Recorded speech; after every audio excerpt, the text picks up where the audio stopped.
Good morning students. देखो chapter cover हो गया था आपका, तो आज जो हम करेंगे वो है एक्सरसाइज के क्वेश्चंस। ठीक है, तो एक्सरसाइज के क्वेश्चन में क्वेश्चन नंबर फर्स्ट आपको दिया गया है, the kidneys in human beings are a part of the system 4। ठीक है, तो किडनी का क्या रोल होता है, आपको मैंने इससे पहले वाली ही क्लास में करवाया कि किडनी का काम क्या होता है। किडनी के अंदर आपका ब्लड जो है वो जाएगा। ठीक है, ब्लड के अंदर जितना भी वेस्ट मटेरियल होगा वो सारा का सारा वेस्ट मटेरियल आपका रिमूव कहाँ पर होता है, किडनी के अंदर। ठीक है, तो ये किसको वेस्ट यानी कि किसको निकाल रहा है, वेस्ट मटेरियल को क्या कर रहा है, एक्सक्रीशन का काम कर रहा है। ठीक है, तो ये जो भी वेस्ट मटेरियल होता है वो ब्लड में से बाहर निकालने का काम किसका है, किडनी का। ठीक है, तो वेस्ट मटेरियल बाहर निकाल रहा है, इसका मतलब क्या होगा, इसका काम एक्सक्रीशन। ठीक है, ऑप्शन दिए गए हैं कि न्यूट्रिशन में काम करता है, रेस्पिरेशन में, एक्सक्रीशन में या ट्रांसपोर्टेशन में। तो इसका आंसर क्या हो जाएगा, एक्सक्रीशन। और आप बता सकते हो जो किडनी है वो किस किस चीज़ से मिलके बनी हुई होती है। एक किडनी के अंदर क्या होता है, सबसे पहले तो पेयर ऑफ किडनीज प्रेजेंट होती हैं, 2 किडनी प्रेजेंट होंगी। ठीक है, फिर यूरिटर प्रेजेंट होता है आपका। ठीक है, 2 यूरिटर्स प्रेजेंट होते हैं। फिर आपका यहाँ पर यूरिनरी ब्लेडर होगा और यहाँ पर यूरिथ्रा होता है। ये क्या आपका यूरिनरी ब्लेडर और ये क्या है, यूरिथ्रा। ठीक है, तो आप ये एक्सक्रीटरी सिस्टम बता सकते हो कि किस किस से मिलके बना हुआ होता है। उसके बाद नेक्स्ट पार्ट आपका, the xylem in plants are responsible for. जो प्लांट्स के अंदर जाइलम होता है वो किस लिए रिस्पॉन्सिबल होता है, जो रूट्स से, ठीक है, सॉइल से रूट में, और यानी रूट से यानी कि जड़ों से प्लांट के अंदर पानी को लेके आने का काम किसका होता है, जाइलम का। तो वो किसको ट्रांसपोर्ट कर रहा है, वाटर को। ठीक है, तो जाइलम का काम क्या होता है, ट्रांसपोर्ट करना वाटर को। ठीक है, तो आप बता दोगे कि जो जाइलम है प्लांट्स के अंदर वो रिस्पॉन्सिबल होता है वाटर को ट्रांसपोर्ट करने में। फिर नेक्स्ट है आपका the autotrophic mode of nutrition. तो आपको पता है कि ऑटोट्रॉपिक के अंदर क्या होता है कि जो प्लांट्स हैं वो अपना खाना खुद प्रिपेयर करते हैं। ठीक है, the plants they prepare their own food. किसकी हेल्प से करते हैं, आपको पता है कि वाटर की हेल्प से, कार्बन डाइऑक्साइड की हेल्प से। ठीक है, और किस कहाँ पर करते हैं, क्लोरोफिल के अंदर, और किसकी प्रेजेंस में, सनलाइट की प्रेजेंस में। ठीक है, तो अब आपको इन सब का पता है कि ऑटोट्रॉप्स क्या करते हैं, अपना खाना जो है वो कैसे प्रिपेयर करते हैं, और उन्हीं को ही ऑटोट्रॉपिक मोड ऑफ न्यूट्रिशन कहा जाता है। तो इनको किस किस के प्रेजेंस में, वाटर, कार्बन डाइऑक्साइड, सनलाइट और क्लोरोफिल। तो ये सारे ऑप्शन हैं, तो इसका मतलब आंसर क्या होगा, all of the above. Next है क्वेश्चन आपका, the break down of pyruvate to give carbon dioxide. तो मैंने आपको करवाया था कि जो ग्लूकोज है, ठीक है, ग्लूकोज का ब्रेक डाउन सबसे पहले क्या होता है, पायरुवेट के अंदर, जो कि 3 कार्बन मॉलिक्यूल है, और कहाँ पर होगा, पायरुवेट के अंदर। ठीक है, जो कि क्या होगा, 3 कार्बन मॉलिक्यूल में कन्वर्ट हो जाता है। ये क्या आपका 6 कार्बन मॉलिक्यूल होता है, और ये कहाँ पर होता है, साइटोप्लाज्म में। उसके बाद आपका ये जो पायरुवेट है वो कन्वर्ट हो जाता है किसके अंदर, कार्बन डाइऑक्साइड के अंदर, और कुछ अमाउंट में एनर्जी भी रिलीज़ होती है। जो एनर्जी यहाँ पर रिलीज़ होती है वो बहुत ज़्यादा रिलीज़ होती है। और ये जो है यहाँ पर जो ब्रेक डाउन हो रहा है आपका, और वो कहाँ पर देखने को मिलता है आपको, माइटोकॉन्ड्रिया के अंदर, सेल के अंदर जो माइटोकॉन्ड्रिया ऑर्गेनेल्स प्रेजेंट होती हैं उसके अंदर होता है ये ब्रेक डाउन। तो इसका आंसर क्या हो जाएगा आपका, माइटोकॉन्ड्रिया। ठीक है, बी। उसके बाद है question number 5, how are fats digested in our bodies.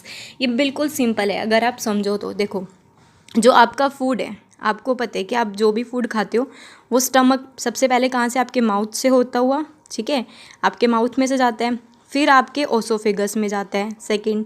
ठीक है, आपके ओसोफेगस के अंदर जाएगा, फिर नेक्स्ट आपका कहाँ जाता है, स्टमक में।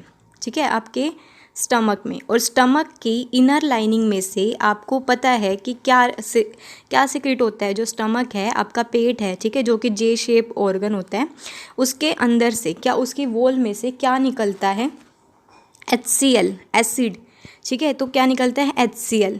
तो जब भी फूड आपका आ रहा है माउथ से स्टमक में, तो वो आपका फूड कैसा हो जाता है, एसिडिक हो जाता है। ठीक है, एक पार्ट आपको ये पता लग गया। उसके बाद जैसे ही आपका फूड जो है वो स्मॉल इंटेस्टाइन के अंदर जाएगा, ठीक है, स्मॉल इंटेस्टाइन के अंदर जाएगा, तो वहाँ पर क्या होते हैं कि कुछ जो है यानी कि लीवर का सिक्रेशन होता है स्मॉल इंटेस्टाइन के अंदर, जो कि बाइल जूस होता है। ठीक है, और कुछ पैनक्रियाटिक जूस का सिक्रेशन भी जो है स्मॉल इंटेस्टाइन के अंदर कलेक्ट हो जाता है। ठीक है, तो इसी स्मॉल इंटेस्टाइन से जो ये बाइल है वैसे निकलता कहाँ से है, लीवर से। ठीक है, सारे सिक्रेशन जो वो स्मॉल इंटेस्टाइन में आ जाते हैं।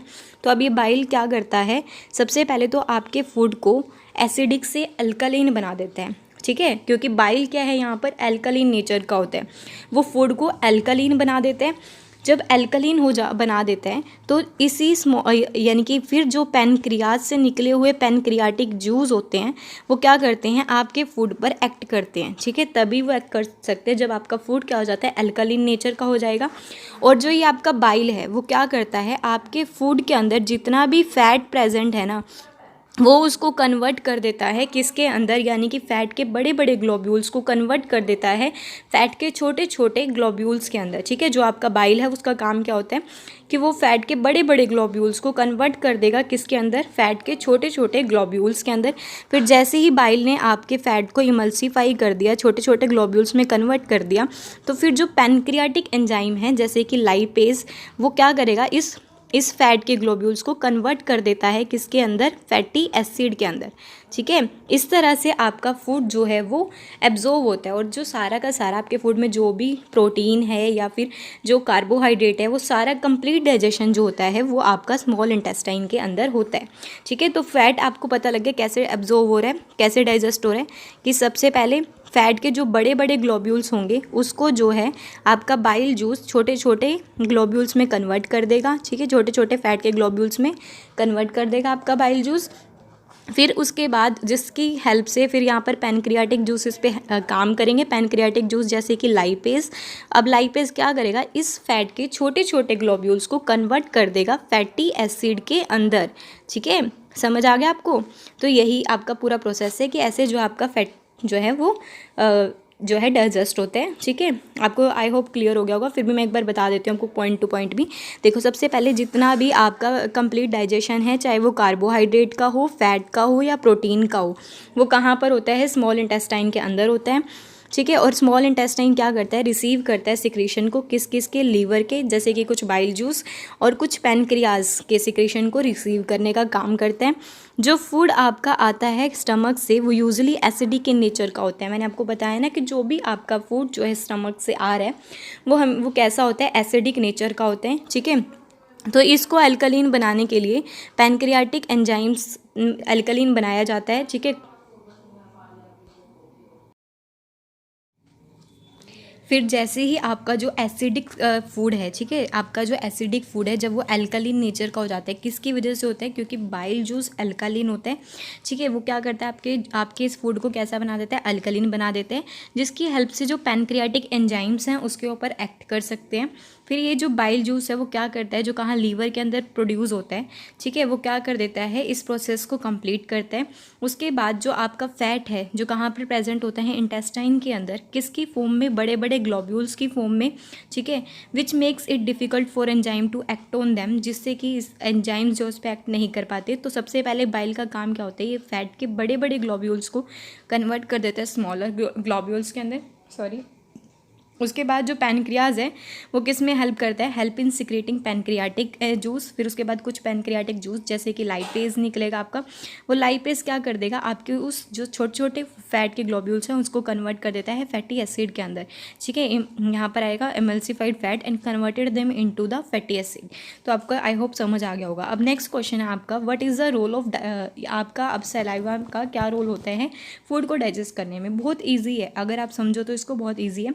देखो, आपके मुंह के अंदर सलाइवरी ग्लैंड प्रेजेंट होते हैं, आपके मुंह के अंदर क्या है, कुछ सलाइवरी ग्लैंड प्रेजेंट होते हैं, और उन सलाइवरी ग्लैंड से क्या निकलता है, आपका सलाइवा। आपके माउथ के अंदर आपका सलाइवा प्रेजेंट होता है ना, जिसे थूक बोलते हो, ठीक है।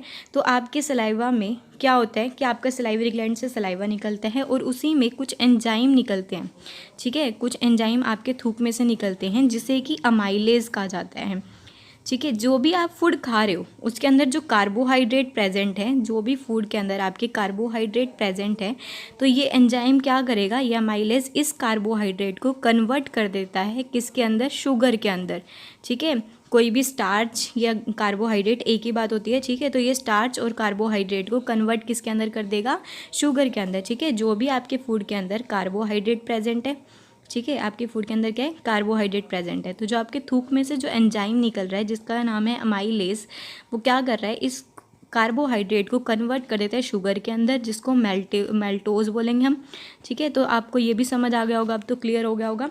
तो आप पता लग गया आपको सलाइवा का रोल क्या होता है। तो आप यही बताओगे कि सलाइवा जो है एक वाटरी फ्लूइड होता है जो कि हमारी बक्कल कैविटी में सिक्रीट होता है, कहाँ से, सलाइवरी ग्लैंड से। ये क्या करता है, ये कार्बोहाइड्रेट को डाइजेस्ट करने का काम करता है। कौन करता है, जो इसके अंदर कौन सा एंजाइम प्रेजेंट है हमारे सलाइवा में, अमाइलेज, ठीक है, या जिसको हम पटाइलिन भी बोलते हैं। और ये कब एक्टिव होता है, एट pH 6.8 पर। और ये क्या करता है, या तो स्टार्च या कार्बोहाइड्रेट पर ये एक्ट करता है और उसको कवर नहीं, कन्वर्ट कर देता है, कन्वर्ट इट इनटू मेल्टोज के अंदर, ठीक है। स्टार्च को कन्वर्ट कर दिया एमिलेज ने मेल्टोज में, ठीक है। उसके बाद है question number 7, what are the necessary condition for autotrophic nutrition and what are its by product. आपको सबको पता है कि ऑटोट्रॉपिक न्यूट्रिशन में क्या होता है, जैसे कि एक सेकेंड, देखो आपको पता है कि जो ऑटोट्रॉपिक न्यूट्रिशन के अंदर क्या होता है कि ऑटोट्रॉपिक न्यूट्रिशन जैसे कि प्लांट है जो कि अपना खाना खुद प्रिपेयर करते हैं, किसकी हेल्प से करते हैं, वाटर और कार्बन डाइऑक्साइड की हेल्प से, ठीक है, किसकी प्रेजेंस में, सनलाइट की प्रेजेंस में। और किसके अंदर करते हैं, क्लोरोफिल, ग्रीन पिगमेंट होता है जो लीफ के अंदर प्रेजेंट होते हैं।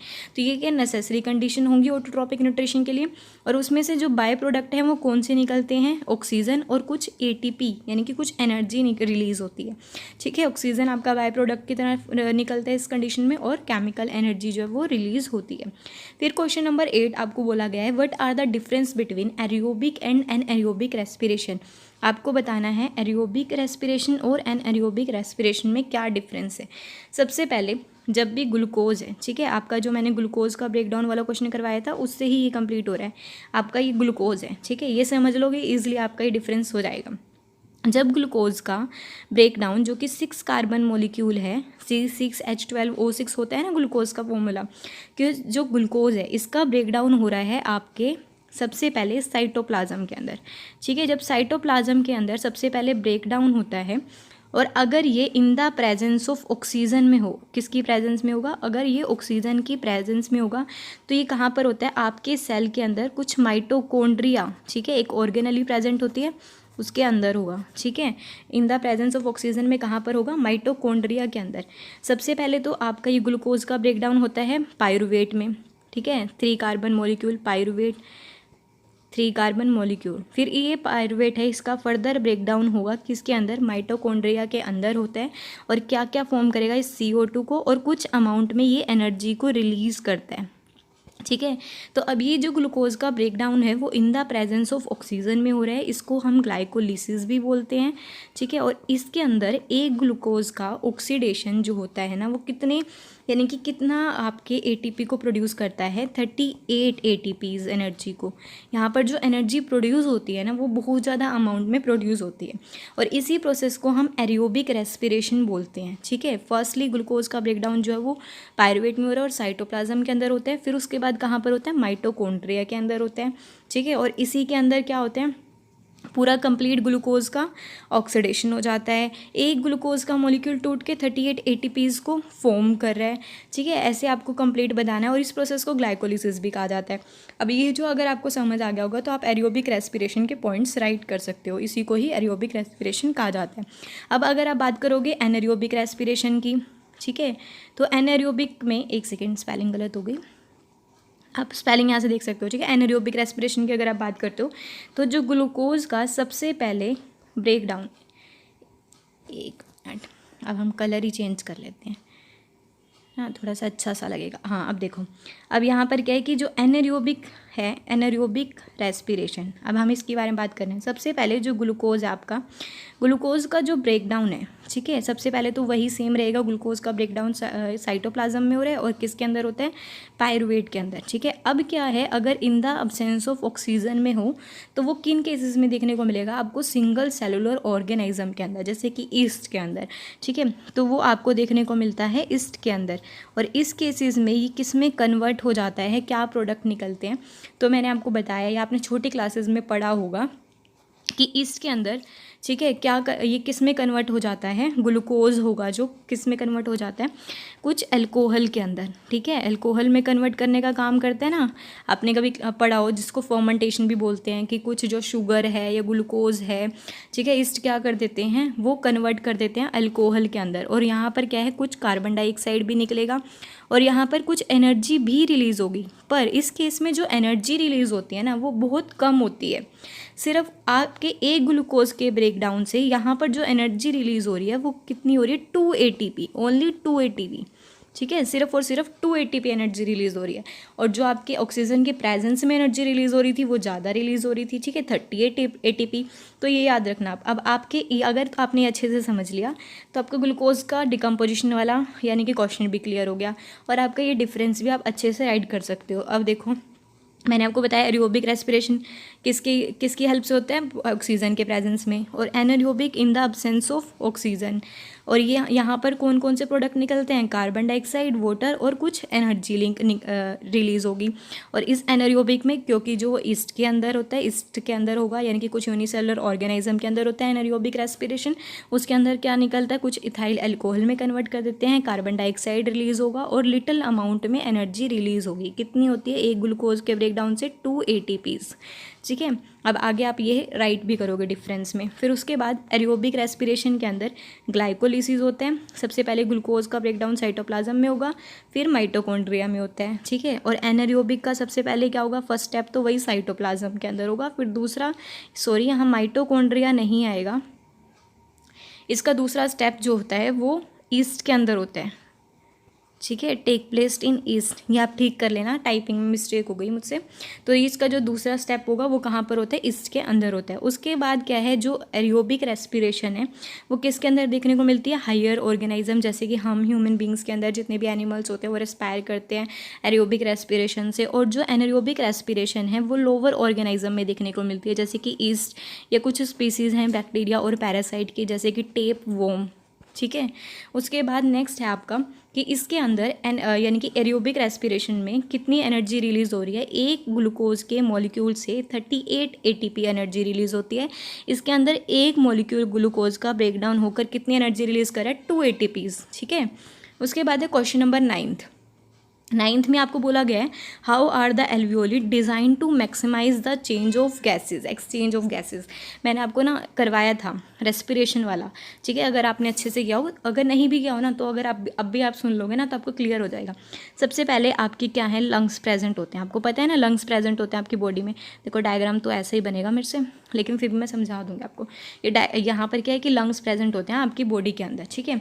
और यहाँ पर क्या होता है, ट्रैकिया प्रेजेंट होते हैं, क्या होगा, ट्रैकिया, ठीक है। तो अब आपके जो भी आप क्या करते हो, रेस्पायर करते हो, ठीक है। एयर आपकी अंदर कहाँ से जा रही है, आपकी नोस्ट्रिल से होके जाती है, ठीक है, नोस्ट्रिल से पास होते हुए, ठीक है, आपके फेयरनेक्स, लेयरनेक्स से, फिर फेयरनेक्स में, फिर फेयरनेक्स से आपके ट्रैकिया में। फिर ट्रैकिया जो होता है वो आपका डिवाइड हो जाता है जंक्शन के अंदर। सबसे पहले वो किस में डिवाइड होगा, ब्रोंकी के अंदर, ठीक है। फिर फर्दर ब्रोंकी आपके डिवाइड हो जाते हैं ब्रोंकियोल्स के अंदर, ठीक है।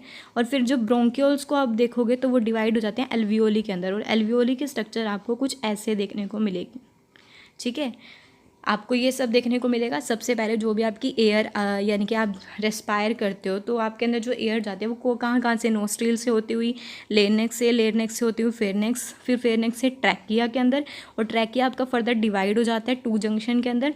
फिर ब्रोंकी फर्दर डिवाइड हो जाते हैं ब्रोंकियोल्स के अंदर, और ब्रोंकियोल्स डिवाइड हो जाते हैं एक बैलून लाइक स्ट्रक्चर कहा जाता है जिसको एल्वियोली, ठीक है। इस एल्वियोली की हेल्प से, क्योंकि इसका जो सरफेस एरिया होता है ना इस एल्वियोली का वो बहुत ज़्यादा लार्ज होता है, ठीक है, ज़्यादा होता है, कितना होता है, 80 मीटर स्क्वायर होता है, यानी कि ज़्यादा होता है, जिसकी वजह से लंग का सरफेस एरिया बढ़ जाता है इस एल्वियोली की वजह से, यानी कि लंग का सरफेस एरिया बढ़ जाता है। कितना बढ़ जाता है, कितना हो जाता है, 80 मीटर स्क्वायर। और यहाँ पर एल्वियोली के अंदर ही गैसियस एक्सचेंज होता है। अब आप रेस्पायर करते हो तो आपके अंदर क्या है कि हवा जाती है, ठीक है। तो क्या होगा कि जो भी आपकी यहाँ पर क्या होता है, डिफ्यूज़न प्रोसेस होते हैं, ठीक है। बाय डिफ्यूज़न प्रोसेस आपकी इसके अंदर आपकी ब्लड वेसल में, जैसे मैंने हार्ट में बताया था ना कि डीऑक्सीजनेटेड ब्लड को लंग्स के अंदर लेके आने का काम करते हैं। तो यहाँ पर लंग्स के अंदर जब आपका डीऑक्सीजनेटेड ब्लड आ जाता है, डीऑक्सीजनेटेड ब्लड जिसके अंदर CO2 का अमाउंट ज़्यादा होता है, ठीक है। तो और आपने जो रेस्पायर करा उसके अंदर ऑक्सीजन का अमाउंट ज़्यादा होगा, ठीक है, लेकिन यहाँ पर CO2 का अमाउंट कम होगा। एक बार मैं कलर चेंज कर लूँ, आपको अच्छे से समझ आ जाएगा। देखो तो अब आपके क्या है, इसके अंदर क्या है, CO2 का अमाउंट, आपके एल्वियोली के अंदर क्या है, CO2 का अमाउंट जो है वो कम है, और आपकी ब्लड वेसल में CO2 का अमाउंट ज़्यादा है। तो by the process of diffusion, ठीक है, यहाँ पर क्या होते हैं, की प्रोसेस होती है, डिफ्यूज़न की प्रोसेस, जिससे कि हायर कंसंट्रेशन मूवमेंट हो जाती है from the higher concentration to the lower concentration. तो आपका जो CO2 है वो एल्वियोली से आपकी इन ब्लड वेसल में मूव कर जाएगा। ठीक है, अब नेक्स्ट मैं आपको बताती हूँ ऐसे ही दूसरा कलर चेंज करके। अब ये जो आपकी एल्वियोली है, एल्वियोली के अंदर ऑक्सीजन जो है वो ज़्यादा होगी, और आपके ब्लड के अंदर क्या है, ब्लड की कैपिलरीज के अंदर ऑक्सीजन का अमाउंट कम होगा, तो ये भी डिफ्यूज़ कर जाएगा और आपकी ब्लड कैपिलरीज में क्या हो जाएगा, ऑक्सीजन चला जाएगा इस डिफ्यूज़न प्रोसेस से। तो यानी कि एक्सचेंज हो रहा है ना गैसेस का। या फिर दोबारा बताती हूँ, जैसे ये आपकी एल्वियोली है, ठीक है, और ये आपकी ब्लड वेसल्स हैं। तो आपकी एल्वियोली में जब आपने रेस्पायर करा तो ऑक्सीजन आई, ठीक है, ऑक्सीजन का अमाउंट क्या होगा, ज़्यादा होगा, और आपके ब्लड वेसल के अंदर ऑक्सीजन का अमाउंट क्या है, कम है। तो by the process of diffusion oxygen जो है वो मूव कर जाएगी ब्लड वेसल के अंदर आपके। फिर ऐसे ही आपकी ब्लड कैपिलरीज में CO2 का अमाउंट ज़्यादा है और आपकी एल्वियोली के अंदर CO2 का अमाउंट कम है। तो by the process of diffusion movement of particle from higher concentration to the lower concentration, या हायर कंसंट्रेशन है या लोअर है, तो ब्लड कैपिलरी से आपके CO2 मूव करेगी एल्वियोली के अंदर। तो इस तरह से एल्वियोली के अंदर गैसियस एक्सचेंज होता है। ठीक है, क्लियर हो गया। फिर नेक्स्ट है आपका, अगर आप ये एक्सरसाइज के क्वेश्चन भी अगर क्लियरली सारे सुन लेते हो ना, तो आपके सारे कंसेप्ट क्लियर हो जाएंगे अगर आपने स्टार्टिंग की वीडियोस नहीं भी की हैं तो। फिर नेक्स्ट है आपका क्वेश्चन नंबर 10th। इसमें आपको बोला गया है what would be the consequences, कौन कौन से कंसिक्वेंसेस होंगे अगर आपकी बॉडी के अंदर हीमोग्लोबिन की कमी हो जाती है। तो आपको पता है कि हीमोग्लोबिन एक प्रोटीन है, ठीक है, जो किस में प्रेजेंट होता है, आपके RBC यानी कि रेड ब्लड सेल में आपके ये प्रेजेंट होता है, आपको इतना पता है। और ये जो हीमोग्लोबिन प्रोटीन है उसकी हेल्प से आपकी ये ब्लड वेसल है, ठीक है, इसके अंदर क्या है, RBC प्रेजेंट है, ठीक है, और इस RBC के अंदर हीमोग्लोबिन है, और इसी हीमोग्लोबिन की हेल्प से क्या होता है, ऑक्सीजन जो है वो बाइंड कर जाता है और ईजिली पूरी बॉडी में ट्रांसपोर्ट हो जाता है। अगर ये हीमोग्लोबिन ही नहीं होगा तो ऑक्सीजन का ट्रांसपोर्ट हो जाएगा, नहीं होगा, ऑक्सीजन का ट्रांसपोर्ट पॉसिबल ही नहीं है फिर आपका। ठीक है, और इससे कौन सी, तो यही आपको बताया गया है कि हीमोग्लोबिन जो होता है एक प्रोटीन होता है जो किसके लिए रिस्पॉन्सिबल होता है, ऑक्सीजन के ट्रांसपोर्टेशन के लिए। ठीक है, उसके बाद जो अगर डेफिशिएंसी कमी हो जाती है हीमोग्लोबिन की, तो वो क्या कर देगा कि RBC की ऑक्सीजन को कैरिंग कैपेसिटी को ख़त्म कर देगा। This lead to lack of oxygen in our body cell, जिससे कि हमारे बॉडी सेल्स के अंदर ऑक्सीजन की कमी हो जाएगी, और हीमोग्लोबिन जो होते हैं, हीमोग्लोबिन की कमी होने से हमारे अंदर कौन सी डिसीज़ जाएगी, एनीमिया की डिसीज़ हो जाएगी। ठीक है, क्लियर हो गया। अब क्वेश्चन नंबर 11। अब हमें क्या करना है, डिस्क्राइब करना है डबल सर्कुलेशन। ये बहुत ही ज़्यादा मतलब इंपॉर्टेंट टॉपिक है आपका और इंटरेस्टिंग भी है, मुझे तो ये फेवरेट जैसा लगता है। ठीक है, अब क्वेश्चन नंबर 11 है आपका, इसमें आपको बताना है डबल सर्कुलेशन ऑफ ब्लड। वही मैंने जैसे वर्किंग बताई हुई है आपकी ह्यूमन हार्ट की, तो वही है उसके ब्लड का डबल सर्कुलेशन। वही क्वेश्चन कैसे भी चेंज करके आ जाता है, आंसर वही होगा आपका। मैंने आपको क्या बताया हुआ है कि सबसे पहले लंग्स, ठीक है, लंग्स के अंदर क्या है आपका, अब ये देखो सब, अब हमने अभी भी पढ़ा है ना, लंग्स के अंदर क्या ऐसा हो जाता है, ऑक्सीजनेटेड ब्लड हो जाता है, ऑक्सीजन आ जाती है डिफ्यूज़ करके। ठीक है, तो अब आपका ये ऑक्सीजनेटेड ब्लड हो जाता है। फिर लंग्स से आपका ऑक्सीजनेटेड ब्लड सबसे पहले कहाँ आता है, लेफ्ट एट्रियम में। ठीक है, लेफ्ट एट्रियम में आएगा, और जब भी ब्लड लेफ्ट एट्रियम में आता है उस टाइम पर लेफ्ट एट्रियम रिलैक्स करेगा। ठीक है, फिर जब लेफ्ट एट्रियम दूसरे चैम्बर में ब्लड को भेज रहा होगा तो वो कॉन्ट्रैक्ट करेगा, कॉन्ट्रैक्ट करके दूसरे चैम्बर में ब्लड को भेज देगा, और वो कौन सा होगा आपका दूसरा चैम्बर, लेफ्ट वेंट्रिकल। ठीक है, जब भी ये दूसरे चैम्बर में ब्लड को भेजते हैं तो ये कॉन्ट्रैक्ट करते हैं, हमेशा याद रखना, और रिसीव जब करेंगे तो ये रिलैक्स करेंगे। अब ये कैसा होगा, रिलैक्स करेगा। ठीक है, और लेफ्ट आर्टरियम जो कि भेज रहा है इसलिए वो कॉन्ट्रैक्ट कर रहा है। आ गया समझ। अब लेफ्ट वेंट्रिकल में आपका ब्लड आ चुका है, ऑक्सीजनेटेड ब्लड। अब इससे लेफ्ट वेंट्रिकल से ये ब्लड जाएगा आपके हर बॉडी पार्ट के अंदर। ठीक है, सारे बॉडी पार्ट में चला गया आपका, क्लियर हो गया। अब हम कलर चेंज कर लेते हैं, बॉडी पार्ट। ठीक है, बॉडी पार्ट के अंदर चला गया। अब उसके बाद नेक्स्ट क्या होगा कि इसमें से आपके बॉडी पार्ट में अब क्या हो जाता है, डीऑक्सीजनेट हो जाता है ब्लड, सारा का सारा जो CO2 का अमाउंट है वो बढ़ जाएगा इसके अंदर। अब ये डीऑक्सीजनेटेड ब्लड जो है वो किसकी हेल्प से, विना केवा ठीक है, वीना केवा या फिर वीन्स बोलते हो आप जिसको, उसकी हेल्प से आपके अंदर, आपके हार्ट में राइट एट्रियम में जाएगा।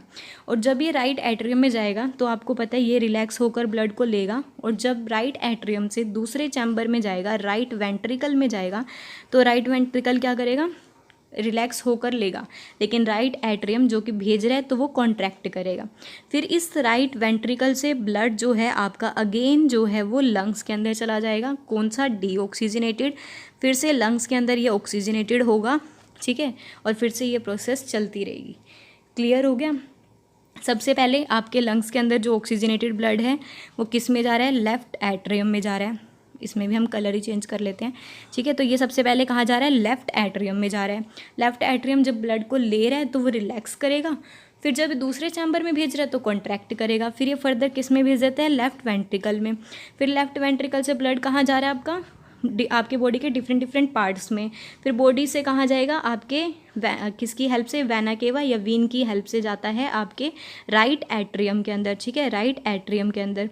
फिर राइट एट्रियम से कहाँ जाएगा, राइट वेंट्रिकल के अंदर, फिर राइट वेंट्रिकल से दोबारा कहाँ चला जाएगा, लंग्स के अंदर, ठीक है। तो ये प्रोसेस है आपकी, और आपको समझ आ गया इसके अंदर आपके, क्योंकि ये क्या कर रहा है, 2 बार ट्रैवल कर रहा है, तो ये कौन सा होगा, डबल सर्कुलेशन हो गया। इसके अंदर कौन कौन से ब्लड ट्रैवल कर रहे हैं, ऑक्सीजनेटेड और डीऑक्सीजनेटेड ब्लड, ठीक है। और क्योंकि ऑक्सीजनेटेड और डीऑक्सीजनेटेड ब्लड आपस में मिक्स ना हो जाएं, इसीलिए ह्यूमन के अंदर कितने चैम्बर होते हैं, 4 चैम्बर हट प्रेजेंट होते हैं, ताकि ये क्या हो, ऑक्सीजनेटेड और डीऑक्सीजनेटेड ब्लड आपस में मिक्स ना हो जाए, ठीक है। ये भी क्लियर हो गया। अब नेक्स्ट है आपका क्वेश्चन नंबर 12। आपको बताना है difference between the transport of material in xylem and phloem. आपको क्या करना है कि आपको मैंने बताया था, वो भी अगर याद ना हो तो अब बहुत ही ईजिली देखो, बहुत अच्छे से बताती हूँ ये भी, कि जो जाइलम है या फ्लोएम है वो कौन कौन से मटेरियल को ट्रांसपोर्ट कर रहे हैं और उनके बीच में क्या क्या डिफरेंस है। सबसे पहले हम क्या करते हैं, एक जो है ट्री बनाते हैं, ताकि ईजिली जो आपको वो समझ आ जाए। उसके बाद ये देखो, ठीक है, ये आपका ट्री। तो अब यहाँ पर क्या है कि आपके नीचे क्या होंगी, रूट्स प्रेजेंट होंगी। रूट्स के लिए हम ये कलर, यहाँ पर रूट्स प्रेजेंट होती हैं। तो अब यहाँ पर क्या है कि ना, यहाँ सोइल है, ठीक है। तो क्या होता है कि सोइल के अंदर वाटर का कंटेंट ज़्यादा होता है, पानी ज़्यादा होता है। जब भी आप पौधों को पानी दोगे तो रूट के अंदर पानी, आपकी मिट्टी के अंदर पानी होता है, ठीक है। और आपकी जड़ों में, यानी कि सॉरी, आपकी जड़ों में नहीं, पेड़ों की जड़ों में, ठीक है, उनमें क्या है, वाटर का कंटेंट कम होता है, ठीक है। तो आपने एक ओस्मोसिस का प्रोसेस पढ़ा हो 9th क्लास में। ओस्मोसिस के अंदर क्या होता है कि मूवमेंट होती है पार्टिकल की from the higher concentration to the lower concentration with the help of semi permeable membrane. और ये जब तक मूवमेंट करते हैं जब तक कि दोनों का लेवल इक्वल ना हो जाए, ठीक है, क्योंकि आपकी मिट्टी के अंदर ज़्यादा पानी है और आपके इस रूट के अंदर पानी कम है, तो ये क्या करेगा, पानी मूव कर जाएगा रूट में, ठीक है, जड़ों में पानी मूव कर जाता है। और कब तक मूव करेगा, जब तक कि दोनों में इक्वल लेवल ना हो जाए, ठीक है, bye the process of osmosis ये बैलेंस मेंटेन करेंगे। फिर उसके बाद यहाँ से इन रूट से जो आपका जाइलम टिश्यू प्रेजेंट होता है वो पानी को कहाँ ले जाएगा, आपके इस पेड़ के अंदर, ठीक है। अब यहाँ पर क्या, ऊपर तक पानी कैसे खींच रहा है, आप सोचोगे यार पानी तो यहाँ तक आया स्टेम तक, ऊपर पेड़ों तक पानी कैसे जा रहा है, तो वो होता है ट्रांसपिरेशन पुल की हेल्प से, ठीक है। ट्रांसपिरेशन पुल का भी बता देती हूँ मैं इसी में ही आपको। ट्रांसपिरेशन पुल का मतलब क्या है, देखो जब भी ना इसके अंदर इसकी जो पत्तियाँ होती हैं पेड़ की, तो पेड़ की पत्तियों में से ना बहुत सारा पानी ना इवेपोरेट करने लग जाता है, जिसकी वजह से अब अगर आपको पानी की प्यास लगेगी, आपका पानी ख़त्म हो जाता है, आपके गिलास, आप बोतल लेके जाते हो, एक एग्जांपल है, आप बोतल लेके गए स्कूल में और आपकी बोतल में पानी ख़त्म हो गया, तो आप क्या करते हो, आप किसी से मांगोगे, किसी अपने फ्रेंड से शेयर करोगे दूसरी बोतल को। ऐसे ही ये क्या करता है, नीचे से फिर जब इसकी पत्तियों में से पानी इवेपोरेट हो जाता है, उड़ जाता है, तो ये क्या करता है, नीचे से पानी को खींचता है, जिससे कि ट्रांसपिरेशन पुल क्रिएट हो जाता है, ठीक है। ये ऐसे खींचेगा जिससे कि जाइलम से ये पानी को ऊपर की तरफ खींचता है, तो इसके पूरे पेड़ों में यानी कि क्या हो जाता है, पानी पहुंच जाता है। लेकिन हम क्या पढ़ रहे थे कि ट्रांसपोर्ट का काम किसका है और कैसे ट्रांसपोर्ट कर रहे हैं, तो जाइलम का काम क्या होता है, ट्रांसपोर्ट करना, ठीक है, किसको, वाटर को। और कौन कौन सी फिजिकल प्रॉपर्टी है आपको बता दिया इसके अंदर, ट्रांसपिरेशन पुल, ठीक है, और कुछ ऑस्मोसिस के प्रोसेस से होता है। उसके बाद अब आप फ्लोएम की अगर आप बात करते हो तो फ्लोएम क्या करता है कि जो भी अब फोटोसिंथेसिस होती है पेड़ों के अंदर, आपको बताइए इतनी बार मैंने, फोटोसिंथेसिस होती है तो ये क्या करते हैं, फूड को प्रोड्यूस करते हैं, कुछ एनर्जी को प्रोड्यूस करते हैं bye the process of photosynthesis. अब वो तो सिर्फ पत्तियों में ही प्रोड्यूस हुआ है ना उनका खाना, तो उनके अदर पार्ट्स में भी तो पहुंचाना है, ठीक है। तो वो काम कौन करता है, फ्लोएम करता है, ठीक है। फ्लोएम क्या करेगा, फूड को other parts of the body में पहुंचाता है, और वो किसकी हेल्प से पहुंचाता है, एटीपी की हेल्प से, ठीक है। एटीपी एनर्जी का यूज़ करके वो फूड को जो है इस प्लांट यानी कि ट्री के कहाँ पहुंचा देगा, पूरे पार्ट के अंदर। और यहाँ पर जो फ्लोएम है ना वो क्या होगा, अपवर्ड, ये डाउनवर्ड में भी मूव करता है और अपवर्ड में भी मूव करता है, इसकी मूवमेंट अपवर्ड में भी होती है और डाउनवर्ड में भी होती है। और जो आपका जाइलम है वो सिर्फ और सिर्फ अपवर्ड डायरेक्शन में ही मूव करता है, ठीक है। अब देखो आप, जो जाइलम है वो किस में हेल्प कर रहा है, फूड को वाटर और मिनरल्स को ट्रांसपोर्ट करने में, और फ्लोएम का काम क्या है, फूड को ट्रांसपोर्ट करने का, ठीक है। और जो वाटर है वो कहाँ यानी कि ट्रांसपोर्ट होता है कहाँ से, रूट से अदर प्लांट के अंदर अपवर्ड डायरेक्शन में, और जो फूड है वो ट्रांसपोर्ट होता है दोनों डायरेक्शन में, अपवर्ड में भी और डाउनवर्ड डायरेक्शन में भी, ठीक है। हो गया क्लियर। उसके बाद है क्वेश्चन नंबर 13। अब आपका क्वेश्चन नंबर 13 में आपको कहा है कि आपको एल्वियोली, लंग्स के अंदर जो एल्वियोली प्रेजेंट होती है जो मैंने अभी बताई आपको, और किडनीज़ के अंदर नेफ्रॉन प्रेजेंट होता है, तो इन दोनों के फंक्शन को आपको कंपेयर करना है। तो सबसे पहले आपको पता है कि आपके यानी कि लंग्स के अंदर यहाँ पर एक ऐसे बैलून लाइक स्ट्रक्चर प्रेजेंट होती है जिसे हम एल्वियोली बोलते हैं। इसके अंदर क्या होता है, गैशियस एक्सचेंज होता है, फर्स्ट पॉइंट, ठीक है। गैशियस एक्सचेंज होगा, और कैसी स्ट्रक्चर होती है, बैलून लाइक होती है, लंग्स के अंदर प्रेजेंट होती है, ठीक है। क्या होता है, गैशियस एक्सचेंज होता है इसके अंदर। और उसके बाद जो इसकी वॉल होती है वो थोड़ी थिक होती है, ठीक है। तो अब यही पॉइंट जो मैंने आपको बताया वही यहाँ पर है कि जो एल्वियोली है वो टीनी बैलून लाइक स्ट्रक्चर होती है, कहाँ प्रेजेंट होती है, लंग्स के अंदर प्रेजेंट होती है। और जो वॉल होती है एल्वियोली की वो वन सेल थिक होती है, जिसके अंदर ब्लड कैपिलरीज प्रेजेंट होती हैं, जो कि क्या करती है, गैसियस एक्सचेंज का काम करती हैं। फिर उसके बाद फंक्शन क्या होता है, जैसे मैंने आपको बताया था कि O2 का और CO2 का यहाँ पर एक्सचेंज होता है, कहाँ पर, किसके साथ होता है, जो ब्लड की कैपिलरीज होंगी उनके साथ जो है एल्वियोली के अंदर क्या होगा, गैशियस एक्सचेंज होगा, जो कहाँ पर होती है, एल्वियोली के सराउंड में। देखो ये मैंने आपको बताया था, ये एल्वियोली है और यहाँ इसके सराउंड में क्या है, ब्लड वेसल्स हैं, इनके बीच में क्या होगा, गैशियस एक्सचेंज होगा, ठीक है, bye the process of diffusion. फिर उसके बाद नेक्स्ट है आपका, ये क्लियर हो गया आपको। फिर अब एक और पॉइंट है इसका, और एल्वियोली जो होता है वो किसके लिए होता है, गैशियस एक्सचेंज के लिए, यही आपको बताना है। उसके बाद है नेक्स्ट आपका नेफ्रॉन। अब नेफ्रॉन के बारे में बताओगे, नेफ्रॉन कैसी स्ट्रक्चर होती है, नेफ्रॉन जो होती है वो ट्यूबुलर स्ट्रक्चर होती है, ठीक है, और वो कहाँ पर होती है, किडनी के अंदर प्रेजेंट होती है। उसके बाद जो आपका नेफ्रॉन है वो किस किस से मिलके बना होता है, एक ऐसा बोमुन्स कैप्सूल, कप शेप का जो बोमुन्स कैप्सूल होगा, ठीक है, उसके अंदर कुछ कैपिलरीज प्रेजेंट होते हैं जिसको हम बोलते हैं ग्लोमर्यूलस, ठीक है, ग्लोमर्यूलस, स्पेलिंग देख लेना। उसके बाद नीचे जो होती हैं ट्यूब्यूल्स होंगी, तो ये किस किस से मिलके बना हो गया आपका, जो यानी कि नेफ्रॉन है वो किस किस से मिलके बना है, एक तो यहाँ पर बोमुन कैप्सूल है कप शेप, इसके अंदर ब्लड कैपिलरीज हैं ग्लोमर्यूलस, और यहाँ पर जो होती हैं कुछ ट्यूब्यूल। तो आपका जो नेफ्रॉन है वो किस किस से मिलके बना होता है, ग्लोमर्यूलस, बोमुन्स कैप्सूल और लॉन्ग रीनल ट्यूब्यूल से। उसके बाद नेक्स्ट फंक्शन क्या होता है, आपको मैंने बताया था कि किडनी के अंदर जो भी ब्लड एंटर करता है वो किसकी हेल्प से करता है, रीनल आर्टरी की हेल्प से करता है, ठीक है। रीनल आर्टरी जो है ब्लड को लेके आएगी कौन से, यानी कि जो आपका रीनल आर्टरी होती है, जैसे कि आर्टरी का काम क्या होता है कि सारे ऑक्सीजनेटेड ब्लड को पूरे बॉडी पार्ट में लेके आना, लेकिन जो उस ऑक्सीजनेटेड ब्लड में ऑक्सीजन तो होता ही है, लेकिन इसके अंदर क्या प्रेजेंट होता है, आपका कुछ वेस्ट मटेरियल प्रेजेंट होता है, कुछ यूरिया, ये कुछ भी जो आपकी वेस्ट मटेरियल है वो प्रेजेंट होता है। तो इस ब्लड में से इस वेस्ट मटेरियल को रिमूव करने का काम किसका होता है, किडनी का, ठीक है। तो यहाँ पर सारा का सारा वेस्ट मटेरियल आपका रिमूव होता है। तो फिर यहाँ पर क्या, ब्लड जो एंटर करेगा आपका किडनी के अंदर, किसकी हेल्प से, रीनल आर्टरी के अंदर ब्लड जो वो एंटर करेगा, उसके अंदर से जितना भी नाइट्रोजिनस वेस्ट है वो यूरिन की फॉर्म में कलेक्ट कर लिया जाता है कलेक्टिंग डक्ट के अंदर। फिर कलेक्टिंग डक्ट से आपका जाता है यूरिथ्रा के अंदर, और यूरिथ्रा से आपका ब्लड जो है वो जो आपका वेस्ट है वो सारा यूरिन की फॉर्म में बाहर निकल जाता है। और नेफ्रॉन जो है वो क्या, इसका काम क्या होता है, एक फिल्टरेशन यूनिट, यानी कि क्या होती है, एक बेसिक फिल्टरेशन यूनिट होती है, ठीक है। तो अब आपका कवर हो गया, और मेरे मतलब आई होप कि आपको ये समझ भी आ गया हो। ठीक है, अगर नहीं भी आया तो भी आप मुझसे कमेंट सेक्शन में कमेंट करके पूछ सकते हो। ठीक है, ओके, थैंक यू।